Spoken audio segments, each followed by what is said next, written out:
All right, so now we're going to take a look at the sit-up. And just so you have an understanding of what we're talking about, let's first take a look at it. Go ahead, Gabe. Beautiful, there you have it. All right, there's the sit-up. It's not that complicated, but there it is in its full glory. Now, the interesting thing about the sit-up is that you can actually make it easier or harder depending on how you position yourself. But let's look first, technically, at what Gabe was doing. So Gabe lies down, his hands are going actually over his head, touching the floor. He's gonna swing his arms and use the momentum he's building up to come up, and he's touching his toes. So it's literally hands overhead, hands to toes. Okay, beautiful. When you're doing the sit-up, and you need to understand this, the closer you bring your feet to your butt, the harder the sit-up gets, the harder.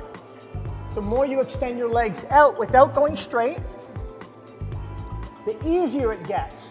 So this is where you're in complete control with how much resistance you want to put on your body, keeping in mind you want to put resistance. All right, so demonstrating the easiest version, go ahead.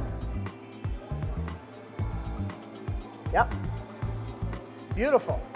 So simple, it's easy by extending your legs out. Make it a little bit harder, lie down. Just a little harder, not too much. We're gonna go maybe a half of a bend, nice. But the same upper body movement, the same arm swinging movement, beautiful. Awesome, so stop there, and now we're gonna make it the hardest. So lie down, and the hardest being how close can you get your heels to your butt.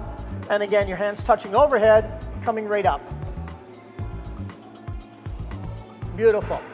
This is a basic abdominal exercise. Is it the ideal one?